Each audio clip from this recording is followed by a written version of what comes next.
అంత తేలిక ఒక్కడు దేవుడై దేశమంతా పూజలందుకోవడం. ఆ వ్యక్తి జీవితం నిత్య పారాయణ గ్రంథంలా లక్షల ఇళ్లలో ఎందుకు నిలబడిపోయింది?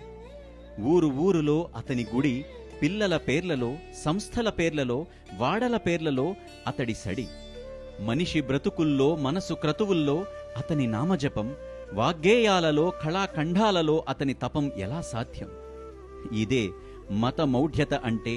ఆ మౌఢ్యతకు అతను ఒక్కడే ఎందుకు అక్కరకు వచ్చాడు అంటే మళ్ళీ ఆలోచించాల్సిందే. ఏముంది ఆ వ్యక్తిలో? ఎలాంటి ప్రచారం చేయకుండా, ఎటువంటి ఆహ్వానం పంపకుండా అతని ఒక్క దర్శనానికై లక్షల మంది ఎందుకు తరలి వచ్చేవారు? ఎందుకు ఆ వ్యక్తి ప్రతి వాక్కును వాంగ్మయంలా స్వీకరించి 200కు పైబడు దేశాలలో మానవ సేవను తమ జీవన విధానంగా చేసుకొని వేలాది మంది బ్రతుకుతున్నారు?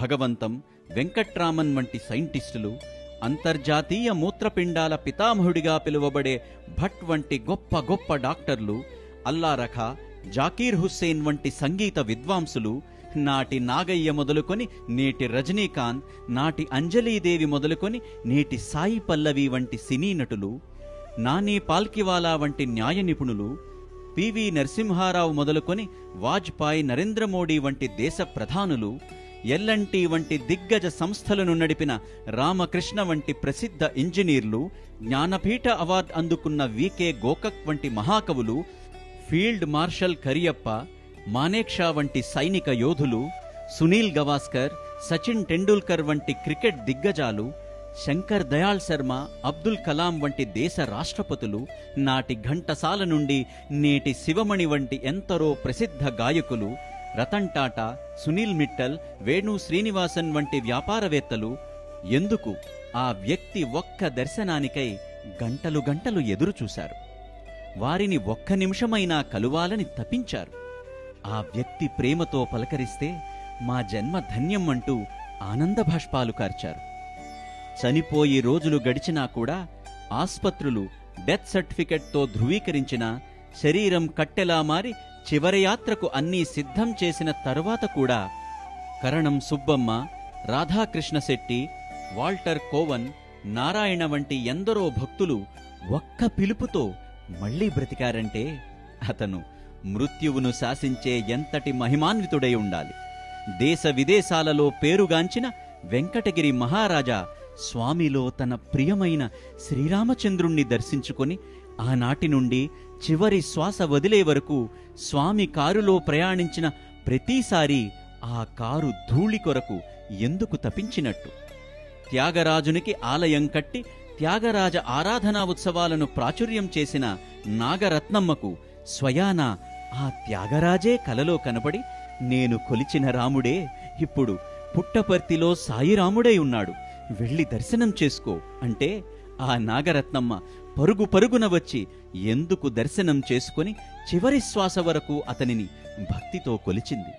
షిరిడీ బాబా మహాభక్తురాలైన చించోలి మహారాణి అతనిని మొదటిసారి దర్శించినప్పుడు ఎవరికీ తెలియకుండా షిరిడీ బాబా వారు రాజమందిరంలో వదిలిన కమండలం, హుక్కా, అంగీని స్వామి ప్రస్తావిస్తే విని విస్తుపోయి తిరిగి వచ్చి నా షిరిడీ సాయినాథుడే మళ్లీ జన్మించాడని భక్తితో పరవశించి షిరిడీ బాబా తమతో తిరిగిన జట్కా బండిని పుట్టపర్తికి తీసుకువచ్చి అక్కడే నిలిపి చివరి శ్వాస వరకు స్వామిని ఎందుకు కొలిచినట్టు? భూలోక వైకుంఠంగా కొలవబడే తిరుపతి గర్భగుడి అర్చకులంతా వెంకటేశ్వరునిలో అతనిని దర్శించి విస్తుపోయి స్వామి దర్శనానికి హుటాహుటిన ఎందుకు పరుగెత్తి వచ్చినట్టు? రమణ మహర్షి ప్రియ శిష్యుడైన స్వామి అమృతానంద స్వామి దర్శనానికై వచ్చి, నీవు చిన్ననాడు చేసిన గణపతి యజ్ఞం ఫలితంగా నీకు గణేశుని దర్శనం ఇస్తున్నాను అని స్వామి గణేశుడిగా కనబడితే సంభ్రమాశ్చర్యాలతో ఎందుకు పరవశించినట్టు? రామకృష్ణుని ప్రియశిష్యుడైన అభేదానంద అతనిని దర్శించి మాట్లాడిన తరువాత ప్రేమ 2 పాదాలపై నడిచే స్వరూపం ఇది అని ఎందుకు 2 చేతులు ఎత్తి నమస్కరించాడు? ఆయన ఒక్క స్పర్శతోనే క్యాన్సర్ వంటి భయానక రోగాలు ఎలా మటుమాయమయ్యాయి? దేశమంతటా ఎంతో పేరు పొందిన శ్రీకృష్ణావతారం రాసిన కెఎం మున్షి మందులేని పార్కిన్సన్ వ్యాధితో బాధపడుతుంటే నువ్వు నా కొరకు ఈ పుస్తక రూపంలో చేసిన తపస్సును నేను మెచ్చాను అంటూ ఒక్క స్పర్శతో అతని పార్కిన్సన్ వ్యాధిని ఎలా నయం చేసినట్టు. గండికోట సుబ్రహ్మణ్య శాస్త్రి, ఉప్పులూరి బైరాగ శాస్త్రి, కామావధాని వంటి ఉద్దండ వేద పండితులు స్వామిని కలిసి మాట్లాడిన క్షణమే మేము యజుర్వేదంలోని నమక చమకాలలో నిత్యం స్తుతించే పరమేశ్వరుడివి నీవే అంటూ ఆయన పాదాలపై ఎందుకు పడ్డారు? తమ తక్కిన జీవితం ఆ వ్యక్తి సేవలో ఎందుకు గడిపారు? ఆయన ఒక మహామోసగాడు, అమాయకులను తప్పుదోవ పట్టిస్తున్న దొంగబాబా అని అనుదినం తన వార్తాపత్రికలో రోజూ దుమ్మెత్తిపోసిన బ్లిడ్జ్ పత్రిక ప్రధాన సంపాదకుడు కరంజియా స్వామిని కలిసిన మరుసటి రోజే భగవంతుడు సశరీరుడై భారతదేశంలోని పుట్టపర్తిలో ఉన్నాడు అని అదే వార్తాపత్రికలో మొదటి పేజీలో అట్టహాసంగా ప్రచురించి తన తప్పుకు సిగ్గుపడుతూ జీవితకాలం భక్తునిగా ఎందుకు మారిపోయాడు?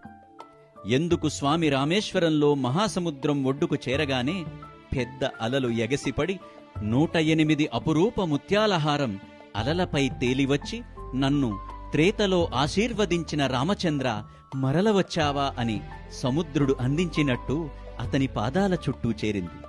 ఈ గడ్డపై గురువులుగా పిలవబడే శివానంద, చిన్మయానంద, మాతా అమృతానందమయి, శ్రీ శ్రీ రవిశంకర్ వంటి ఎందరో గురువులు మేము కొలిచే ఆ భగవంతుడివి నువ్వు అని చేతులెత్తి మొక్కారు.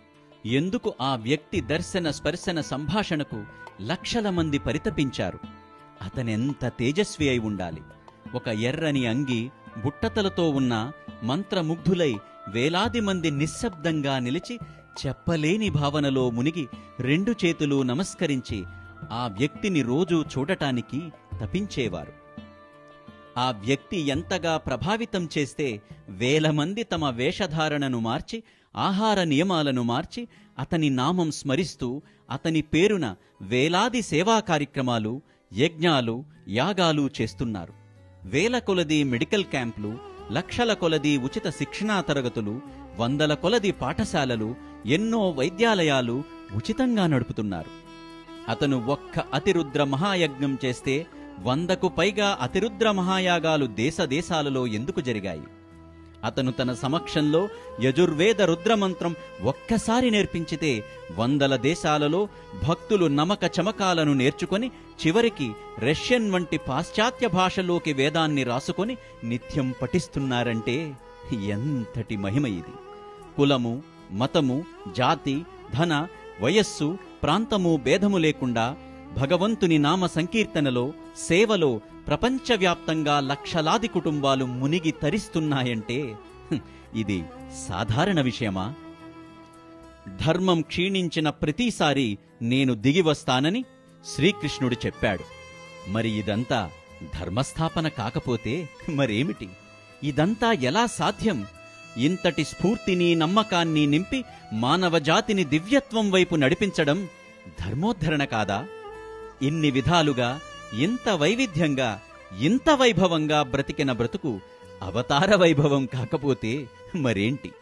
అలాంటి వ్యక్తి అవతారం కాకపోతే ఇంకెవరు?